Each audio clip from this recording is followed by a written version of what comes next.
Welcome friends, welcome back to our channel. আজ ক্লাসে আমরা পড়বো ধাতুবিদ্যা, ক্লাস 10-এর ধাতুবিদ্যা চ্যাপ্টারটি। ধাতুবিদ্যার ইংলিশ নাম হচ্ছে মেটালার্জি। ওকে, আজকে আমরা সেই ধাতুবিদ্যা নিয়ে আলোচনা করব। ধাতুবিদ্যা কি? ধাতুদের নিয়ে যে বিদ্যা। ওকে, আমি এই চ্যাপ্টার থেকে তোমাদের কী কী পড়তে হবে সেগুলো সব বলে দেবো। মানে ইম্পর্টেন্ট কোয়েশ্চেন কোনগুলো বলে দেবো, আর কোনগুলো এমসিকিউ আসতে পারে সেগুলো বলে দেবো।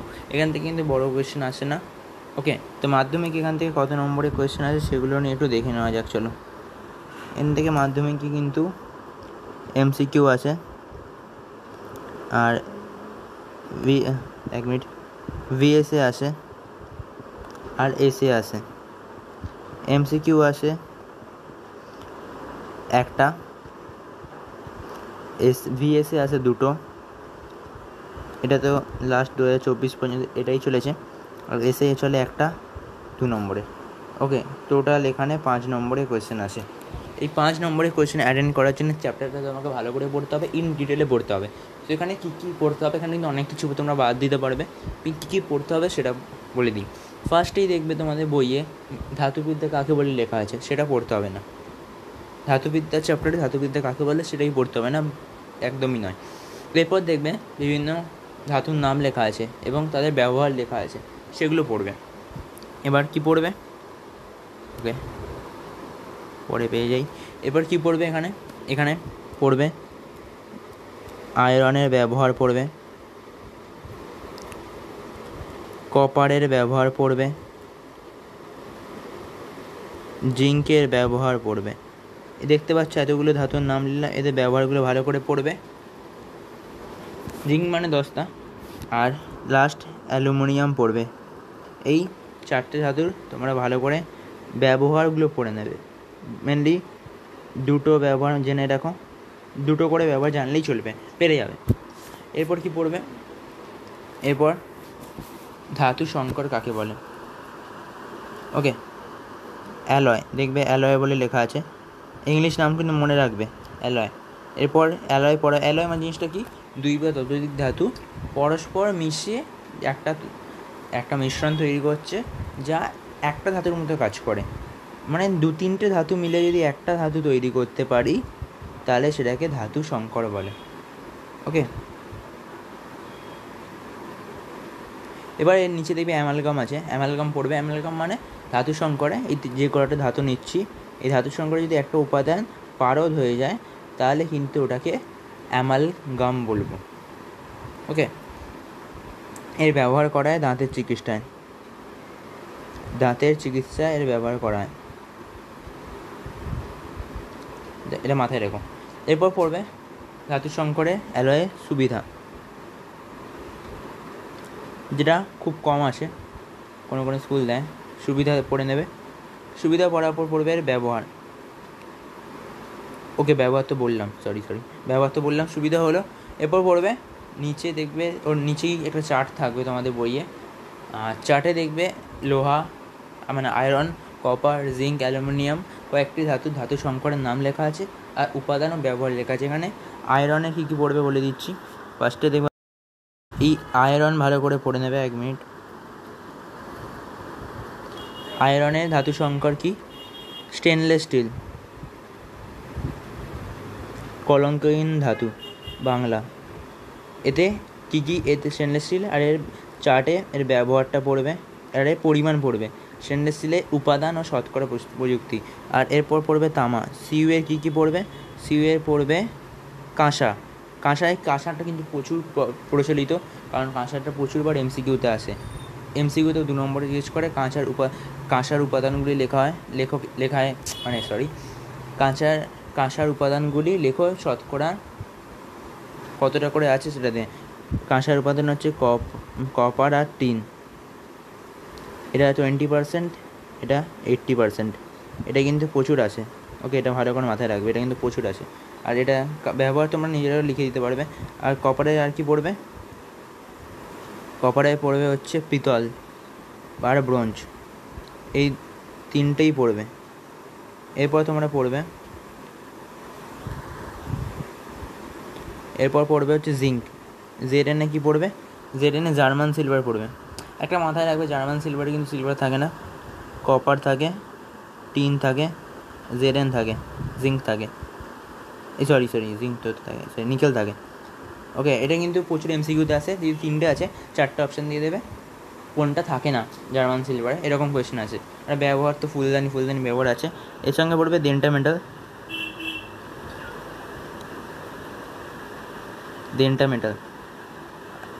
ওকে, দেন্টা মেটাল পড়ে নেবে। এবার অ্যালুমিনিয়ামে কি পড়বে? অ্যালুমিনিয়ামে পড়বে, দাগ দিয়ে দাও, ডুরালুমিনটা পড়বে। ওর কী উপাদানটা পড়বে? ব্যবহার মুদ্রা মূর্তি সব তৈরি করা হয়।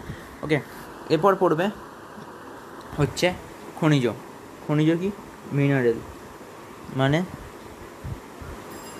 মিনারেল মানে প্রকৃতিতে কোনো ধাতু যৌগ আকারে অবস্থান করলে তাকে খনিজ বলে। খনিজ পড়ে নিলে এরপর পড়বে ওর মানে আকরিক। যেসব খনিজ থেকে প্রয়োজনীয় ধাতুকে অল্প খরচে নিষ্কাশন করা যায়, অল্প খরচে নিষ্কাশন করা গেলে তাকে আকরিক বলবো। ওকে, যেমন জিঙ্কের আকরিক জিঙ্ক ব্লেন্ড, জেএনএস।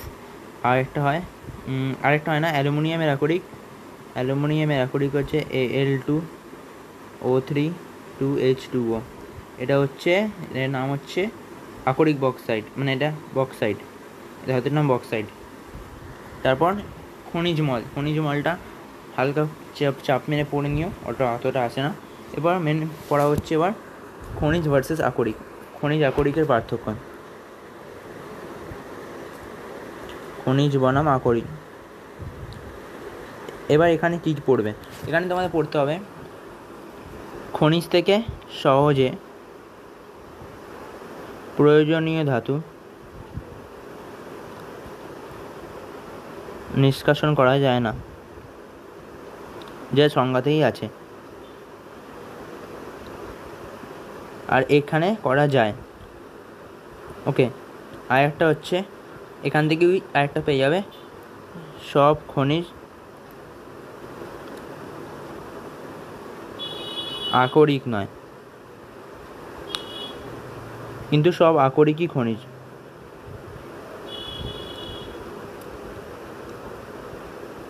আকরিক খনিজ। ওকে, এই দুটো পার্থক্য পড়বে, এই দুটো পার্থক্য মেন আসে, মানে 2 নম্বরে আসবে, তো দুটো পার্থক্য তোমাকে লিখতে হবে। দেখে নাও কী লিখলাম। ওকে, সব আকরিক কি খনিজ হয়ে গেল। এরপর পড়বে তোমরা আকরিকের নাম ও সংকেত। ধাতু, এখানে তোমাদের খাতায় একটা চার্ট বানিয়ে নেবে, বই তো চারটা আছে। আকরিকের নাম, ওকে, চিত্র লাগবে না এখানে। আকরিকের নাম, এখানে এফি দিয়ে দিলে, এফি আকরিক হচ্ছে রেড হেমাটাইট মেনলি, একে সংকেত মনে রাখবে, FeO3, Fe3O4, এই দুটো মেন। কপারের হচ্ছে ম্যালাকাইট, CuCO3, কিন্তু প্রচুর কিন্তু এগুলো আসে, এগুলো পুরো মুখস্থবিদ্যা, মানে কেমিস্ট্রি মানে মুখস্থবিদ্যা। এই মুখস্থবিদ্যাগুলো ভালো করে নিও, ইতিহাস মুখস্থ হয়ে যাচ্ছে, এগুলো মুখস্থ হয়ে যাবে। আরেকটা কিউপ্রাইট আছে, কিউপ্রাইট ভুলে গেছি, 1 মিনিট, CuO, এটা হচ্ছে কিউপ্রাইটের সংকেত। ঠিক লিখলাম তো? একবার দেখে নিই, দাঁড়াও। হ্যাঁ, ঠিক লিখেছি। এবার হচ্ছে জিঙ্ক। এই 4টে ধাতুই কিন্তু আমাদের পরীক্ষায় আছে। এবার অ্যালুমিনিয়াম। জিঙ্কে কী পড়বে? জিঙ্কে ক্যালামাইন পড়ে নিও, ZnCO3, আর জিঙ্ক ZnO পড়ে নিও। অ্যালুমিনিয়ামে বক্সাইড তো অবশ্যই পড়বে, বক্সাইড প্রচুর আসে, তড়িৎ প্রবাহতেও থাকে মাঝে মাঝে, 2H2O।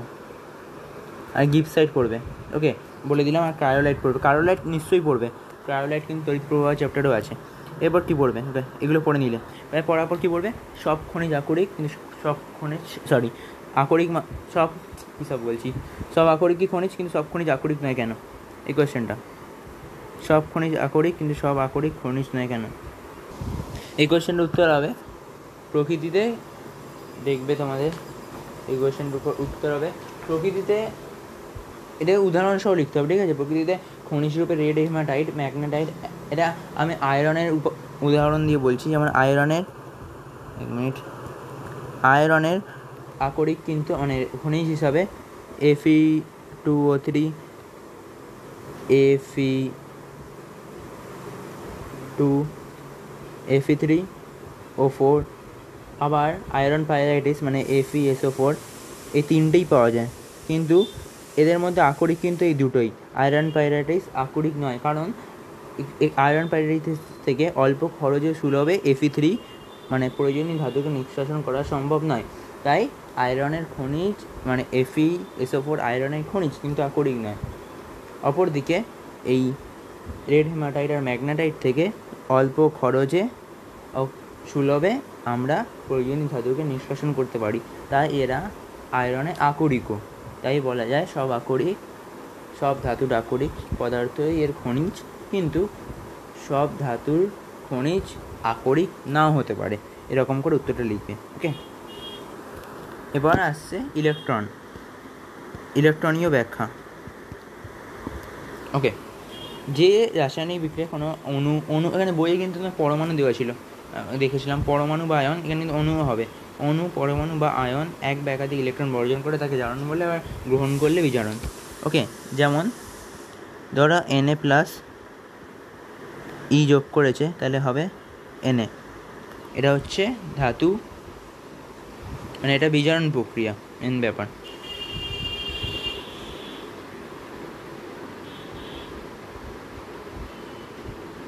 আর জারণে যদি উদাহরণ চাও, Na ছিল -ই হয়েছে, Na+ হয়ে গেছে, এটা হচ্ছে জারণ।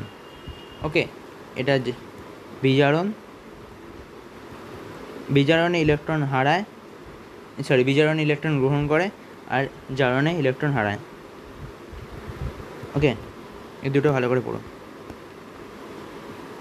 মাথায় রেখো বিজারণ কাকে বলে, তাহলেই হবে। এবার আসে জিঙ্ক ব্লেন্ডকে, মানে কোয়েশ্চেনটা হচ্ছে জিঙ্ক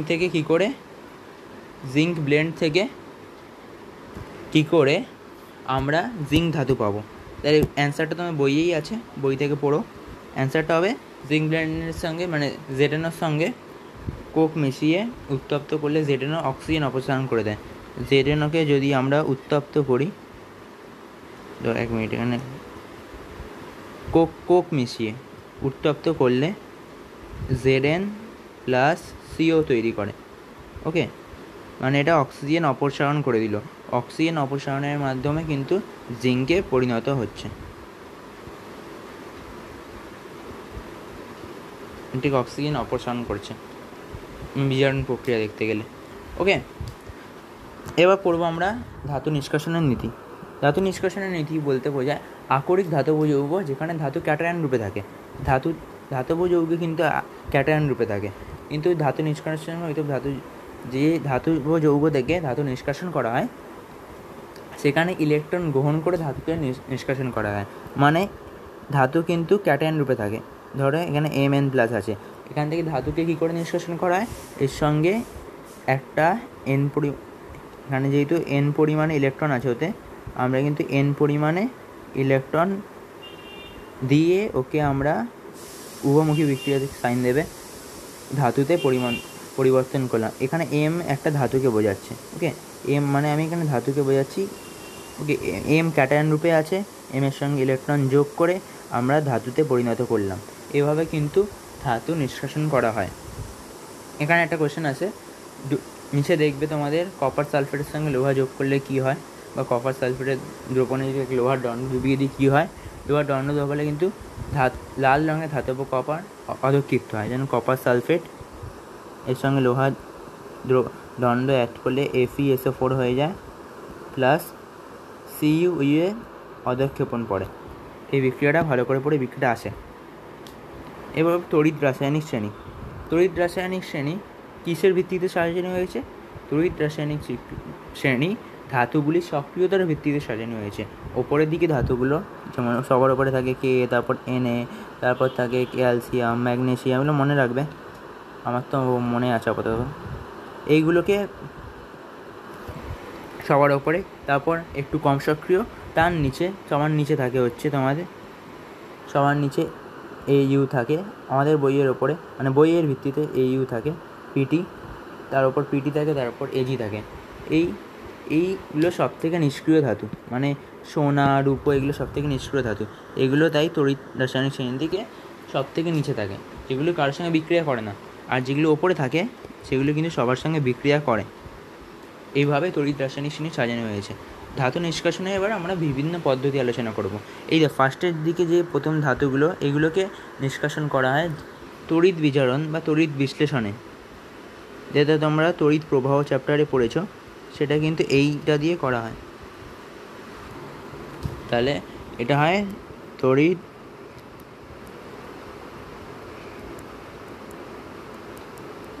বিশ্লেষণ।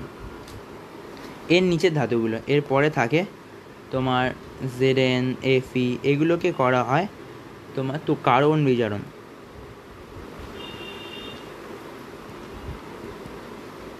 এরপরে নিচে মানে যেগুলো খুবই কম সক্রিয় সেগুলোকে তাপীয় বিজারণ দিয়ে করা হয়। ওকে, এবার হচ্ছে আমরা কার্বন বিজারণ পদ্ধতি আলোচনা করব। কার্বন বিজারণ পদ্ধতি বলা হচ্ছে যেখানে উচ্চ তাপমাত্রায় কার্বন দ্বারা বিজারণ করা হয়, কার্বন দ্বারা বিজারিত করে ধাতুতে উৎপাদিত করা হয়। ধরো এমও একটা ধাতু, এর সঙ্গে কার্বন যোগ করে এম ধাতুতে পরিণত করলাম, ওর সঙ্গে সিও উৎপন্ন হয়ে গেল। ওকে, এম ধরে না এখানে পিবি, লেডের সঙ্গে লেড বা এখানে জেডএন ধরে নাও বা এফি লোহা, যা খুশি হতে পারে, এর সঙ্গে কার্বন যোগ করলাম, কার্বন যোগ করে এই এম ধাতুটা উৎপন্ন হলো। এটাকে বলা হচ্ছে তোমার কার্বন বিজারণ পদ্ধতি। এরপর আসছে তাপীয় থার্মিক পদ্ধতি। থার্মিক পদ্ধতি হচ্ছে ধাতব অক্সাইডকে থার্মিক পদ্ধতিকে তাপ বিজারণও বলে। কোয়েশ্চেন কিন্তু ঘুরিয়ে দিলে কিন্তু পারবে না। তাপ বিজারণ অপর নাম। ধাতব অক্সাইডকে উচ্চ উষ্ণতায় অপেক্ষাকৃত সক্রিয় ধাতু দ্বারা বিজারিত করে ধাতব মৌলে পরিণত করা হলে সেটা থার্মিক পদ্ধতিতে করা হয়। মানে ধাতব অক্সাইডকে ওর থেকে কোনো সক্রিয় ধাতু দ্বারা বিজারিত করা হচ্ছে। এখানে অ্যালুমিনিয়ামকে এএলকে বিজারক হিসাবে ব্যবহার করা হয়। যেমন একটা এক্সাম্পল দিচ্ছি তোমাদের, যেটা তোমাদের পরীক্ষায় প্রচুর দেখতে পাবে কোয়েশ্চেন পেপার খুললে। সেটা হচ্ছে ফেরিক অক্সাইডকে কী করে থার্মিক পদ্ধতিতে আয়রনে উৎপন্ন করা হয়, সমীকরণ সহ দেখাও। তাহলে ফেরিক অক্সাইডকে 2000 ডিগ্রি সেলসিয়াস, অনেক বই এটা নেই, লিখে নিতে পারো। 2000 ডিগ্রি উষ্ণতায় ফেরিক অক্সাইড লিখবে সংকেতটা। অ্যালুমিনিয়াম দ্বারা বিজারিত করে এফিতে পরিণত করা হচ্ছে।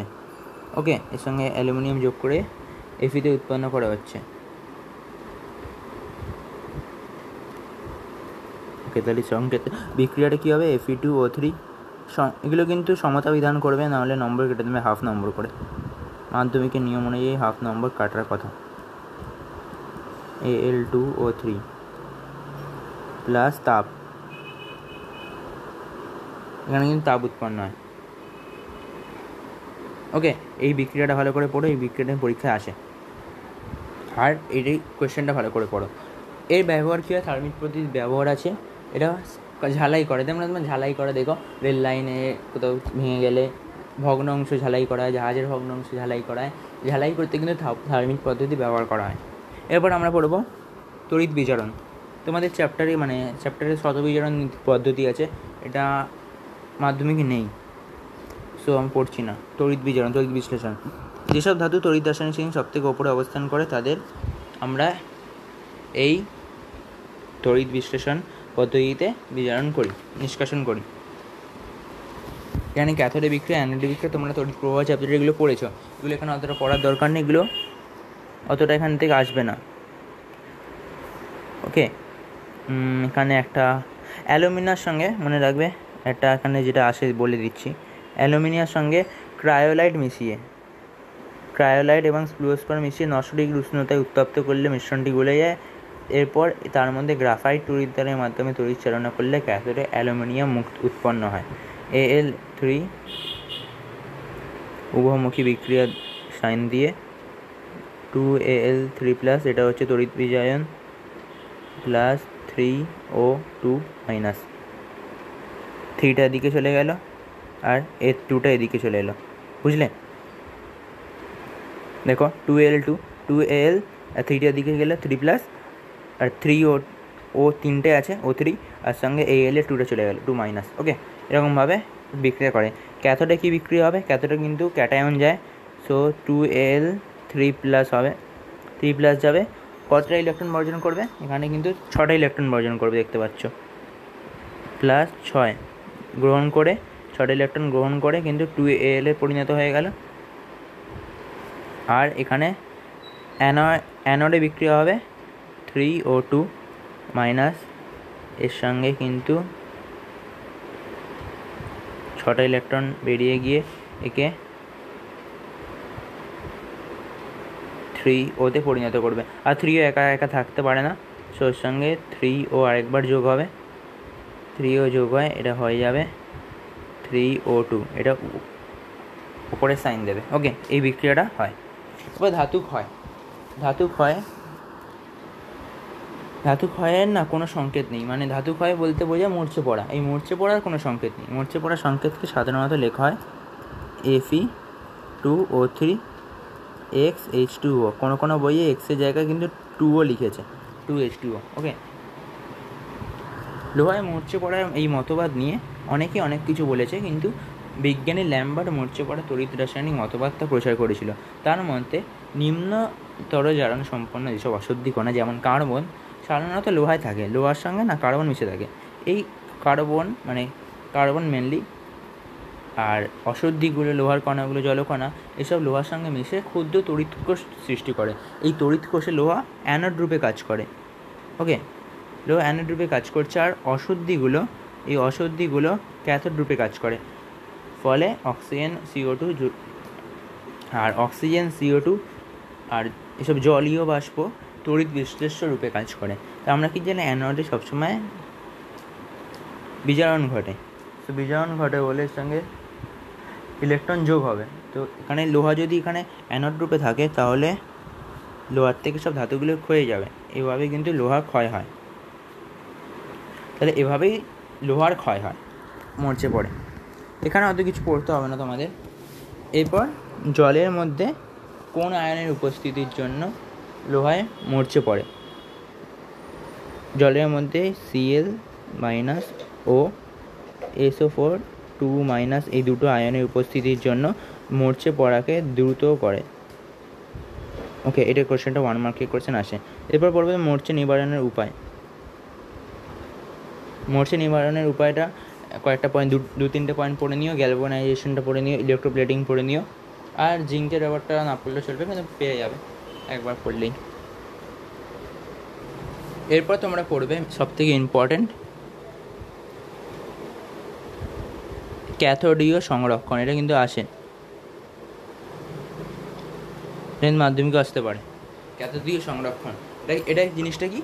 মাটিতে বা সমুদ্রে, জানো, ধরো সমুদ্রের জলের নিচে একটা লোহার পাইপ দিয়ে জল নিয়ে যাওয়া হয়, তেল নিয়ে যাওয়া হয়, অনেক কিছু পরিবহন করা হয়। এই লোহার পাইপের সঙ্গে লোহার পাইপে না লোহা থাকে, সো জলের মধ্যে আমরা দেখলাম ক্লোরাইড আয়ন, SO4 2- এসব আয়ন আছে, যে মরচে পড়াকে ত্বরান্বিত করে, তাড়াতাড়ি মরচে পড়ে যায় ওই আয়নগুলির উপস্থিতির জন্য। এই জন্য এটা একটা গুরুতর সমস্যা। সো এই সমস্যাটা সমাধান করার জন্য বিজ্ঞানীরা দেখলেন কীভাবে এই সমস্যার সমাধান করা যায়। তাই জন্য এর সঙ্গে লোহার ধাতুটা এটা লোহা দিয়ে তৈরি, লোহার সঙ্গে কী মেশালো? ম্যাগনেসিয়াম বা জিঙ্ক এসব যুক্ত করে দিল। এগুলো ধনাত্মক ধর্মী ধাতু, লোহার থেকে বেশি ধনাত্মক এগুলো। সো এগুলো যুক্ত করে দিলে লোহার পাইপে মরচে পড়ে না। কেন? এগুলোই এখানে ক্যাথোড রূপে কাজ করে, এগুলো এখানে অ্যানোড রূপে কাজ করছে, আর লোহা ক্যাথোড রূপে কাজ করছে। মানে লোহা কি ক্যাথোডে কাজ করে, মানে এর কোনো বিজারণ হচ্ছে না এখানে, কিন্তু বিজারণ বলছি, লোহার জারণ হচ্ছে না, আমি কী বলছি, লোহার জারণ হচ্ছে না। এই Mg বা Zn এগুলো কিন্তু মানে অ্যানোড হিসাবে কাজ করছে, অ্যানোড হিসাবে কাজ করায় এগুলির কিন্তু জারণ হচ্ছে, তাই লোহায় মরচে পড়ে না। লোহার মানে কোনো ক্ষতি হচ্ছে না। এই পদ্ধতিকে কিন্তু ক্যাথোডীয় সংরক্ষণ বলা হচ্ছে। আশা করি বুঝতে পেরেছ। এরপর এই ধাতুগুলো ক্ষতি হলে, মানে ধাতু ক্ষয় হলে মানব স্বাস্থ্যে এর ক্ষতিকর প্রভাবগুলো কী কী? আমাদের চ্যাপ্টারে কিন্তু এখানে তামা, জিঙ্ক ও অ্যালুমিনিয়াম ক্ষয় আছে, তো আমাদের ওগুলোই পড়তে হবে।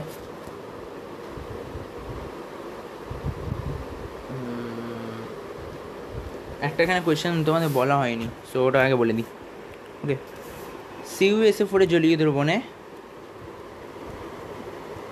এর জলীয় দ্রবণে জিঙ্কের টুকরো যোগ করলে কি হবে, আর এর ইলেকট্রনীয় তত্ত্বের সঙ্গে এর একটি জারণ, এটি দেখাতে হবে একটি জারণ বিজারণ প্রক্রিয়া। ডোবালে কী হবে সেটা দেখে নিই আগে। ডোবালে তো কিছুই হবে না। ওকে, ডোবালে কিন্তু এই CuSO4 দ্বারা জিঙ্ক বিজারিত হয়ে, মানে CuSO4 জিঙ্ক দ্বারা বিজারিত হয়ে ধাতব কণার উৎপন্ন করবে। তাহলে CuSO4 কী হয়ে যাবে, Cu2+ তৈরি করবে SO4 2-। ওকে, 2- কি কিন্তু তোমরা SO4 মাইনাসও দিতে পারো, আর 2+কে প্লাস এরকমও দেওয়া যায়। সো এটা এই বিক্রিয়াটা ঘটবে, মানে এটা উৎপন্ন করবে জিঙ্ক CuSO4কে বিজারিত করে দেবে। আর এটা জারণ বিজারণ প্রক্রিয়া দেখাবো কী করে, তাহলে এটা তো অবভিয়াসলি CO2 আছে, CO2+ আছে, এটা কিন্তু জারণ হবে, 2E যুক্ত হয় Cu হয়ে যাবে, এটা তাহলে বিজারণ প্রক্রিয়া, ইলেকট্রন বর্জন করছে। আর Zn-2E, এটা কিন্তু Zn2 কী সব লিখছি, Zn2+, এটা জারণ প্রক্রিয়া, এই বিক্রিয়াটা দেখিয়ে দেবে, তাহলে কিন্তু পুরো 2-2 মেরে দেবে। ওকে, এটা কিন্তু আসে কোয়েশ্চেনে, হয়ে গেল তাহলে এটা আমাদের। এবার আমরা ধাতু ক্ষয় যেটা পড়ছিলাম, মানব স্বাস্থ্যে আর ক্ষতিকর প্রভাব। এবার আমাদের পড়বো প্রথমে তামার ক্ষয়। তামার কি হলে কি হবে। ওকে, তামা বা সাধারণ উষ্ণতায় বা আর্দ্র বায়ুতে তামা বা অধিকাংশ সংকর ধাতু, যেটা সংকর ধাতু আমরা পড়লাম, সেগুলো রাখলে তাদের গায়ে O2, CO2 বা জলীয় বাষ্প, এগুলো জলীয় বাষ্প এর সঙ্গে বিক্রিয়া করে দেয়। বিক্রিয়া করে কী উৎপন্ন হয়, এই কোয়েশ্চেনটা কিন্তু ইম্পর্টেন্ট, এই কোয়েশ্চেনটা আসে কিন্তু। তামা আর্দ্র বায়ুতে রাখলে কী হয়, বিক্রিয়া সহ দেখাও, কী উৎপন্ন হয় তার সংকেতটা লেখো, এরকম কোয়েশ্চেন আছে। উৎপন্ন হচ্ছে সবুজ বর্ণে, তাড়াতাড়ি বলে দিচ্ছি তোমাদের, সবুজ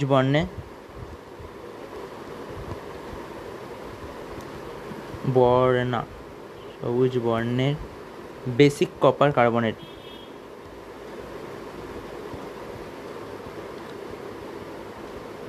এর সংকেত কি, এর সংকেত হচ্ছে CuCO3.CuOH2, এটা হচ্ছে সংকেত। ওকে, এটার সংকেত। এর আস্তরণ পড়ে, এটা হয়ে গেল। আবার যদি আর্দ্র বায়ুতে এগুলো তো থাকছে, এর সঙ্গে যদি SO2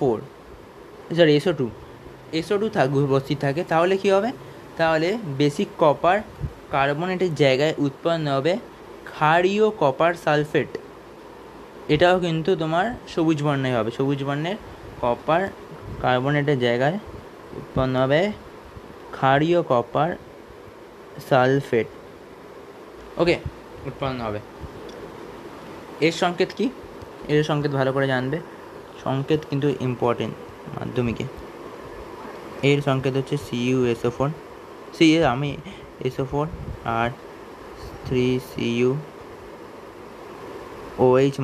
পেছনেরটা কিন্তু ওই OH2, পেছনেরটা কিন্তু সেম, সামনে শুধু এর জায়গায় এটা বসিয়ে দেবে, সেম জিনিস, ঠিক আছে, হয়ে গেল এটা। এবার জিঙ্কটা পড়তে হবে না, আসে না বেশি। অ্যালুমিনিয়াম, এবার Cu তো পড়লাম, এবার অ্যালুমিনিয়ামের সাথে বিক্রিয়া করে কি হয়, মানে অ্যালুমিনিয়াম কি করে। অ্যালুমিনিয়ামকে বলা হয় সেলফ প্রোটেক্টিং মেটাল।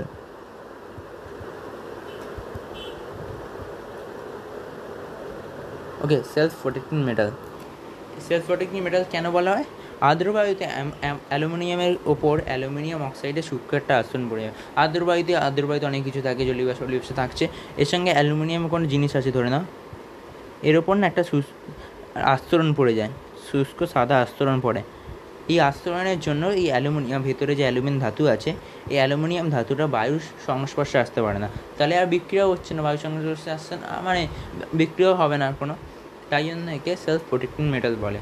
এই বিক্রিয়াটা কি 4Al প্লাস ধরো 3O2 সমতা বিধান করে বলছি আমি, 2Al সমতা বিধান না করে বললে না 1/2 নম্বর কেটে নেবে। এটা মাথায় রেখে সমতা বিধানটা শিখে নাও। ওকে, সমতা বিধান সহজ, অনেকে হয়তো পারো না, শিখে নেবে, সহজ। এরপর আমরা পড়ব মানব স্বাস্থ্যে ক্ষতিকর প্রভাব। আমরা এটা পড়লাম তামার ক্ষতিকর, মানে এগুলো মানে সবই ছিল। এরপর আলাদা করে একটা হেডিং দেওয়া আছে বইয়ে, মানব স্বাস্থ্যে ক্ষতিকর প্রভাব, তাই জন্য আমি হেডিংটা আবার বললাম। এখানে কি বলছে, এখানে বেশি কিছু পড়তে হবে না। অ্যালুমিনিয়াম ও জিঙ্ক আম্লিক জৈব পদার্থের সংস্পর্শে ধীরে ধীরে বিষাক্ত যৌগ তৈরি করে। অক্সিজেনের উপস্থিতিতে কপার জৈব অ্যাসিডের সঙ্গে বিক্রিয়া করে বিষাক্ত দ্রব্য যৌগ গঠন করে। এই সমস্ত যৌগ আমাদের শরীরে গেলে শরীরে বিষক্রিয়া ঘটাতে পারে। এই জন্য আম্লিক ফল বা টক জাতীয় খাদ্য কখনোই অ্যালুমিনিয়াম, জিঙ্ক বা কপারের পাত্রে রাখা উচিত না। এখানে কোয়েশ্চেনটা দেয়, অ্যালুমিনিয়াম, জিঙ্ক বা কপারের পাত্রে, অ্যালুমিনিয়াম, জিঙ্ক বা কপারের পাত্রে কোনো খাদ্য, মানে আম্লিক জাতীয় খাদ্য, জৈব পদার্থের, এগুলো রাখা উচিত নয় কেন? এটা একটা কোয়েশ্চেন, এগুলো পেরে যাবে, মানে যে উত্তরটা বললাম ওটাই লিখবে। এরপর একটা কোয়েশ্চেন আছে, অ্যালুমিনিয়ামের পাতে রাখা বা পাতে মোড়া চাটনি বা আচার খাওয়া উচিত না কেন? ওকে, অনেকেই এটা অ্যালুমিনিয়ামে রাখো, আজকেই রাখা বন্ধ করে দাও, পড়ে নিয়েছো, সায়েন্স পড়ছো, তো অ্যালুমিনিয়াম এই চাটনি বা আচার রাখা উচিত নয়, কারণ চাটনি বা আচারের মধ্যে কিছু কিছু জৈব অ্যাসিড থাকে, যেমন ভিনিগার থাকে, ভিনিগার একটা জৈব অ্যাসিড। ভিনিগার কিন্তু আমাদের রান্নাঘরেও দেখতে পাবে তোমাদের, ভিনিগার কিন্তু প্রচুর ব্যবহার হয়। এই ভিনিগার থাকছে যা অ্যালুমিনিয়ামের পাত্রের সঙ্গে বিক্রিয়া করে একটা লবণ তৈরি করে। এখানে বিক্রিয়া পড়তে হবে না, বিক্রিয়া দরকার নয়, মাধ্যমিকে কিন্তু এখান থেকে কোনো বিক্রিয়া আসবে না, বিক্রিয়া আসে না এখান থেকে, মানে সিলেবাসের মধ্যে বিক্রিয়াটা নেই। সো এটা লবণ উৎপন্ন করছে, তা চাটনির সঙ্গে যদি মিশিয়ে আমাদের শরীরে প্রবেশ করে তাহলে আমাদের শরীরে ক্ষতি সাধন করবে। এটাই হচ্ছে, এই জন্যই আমাদের শরীরে মানে অ্যালুমিনিয়ামের পাত্রে রাখা কোনো চাটনি বা আচার খাওয়া উচিত না। হয়ে গেল তাহলে আমাদের পুরো ধাতুবিদ্যা শেষ। ওকে, ধাতুবিদ্যা শেষ হয়ে গেল।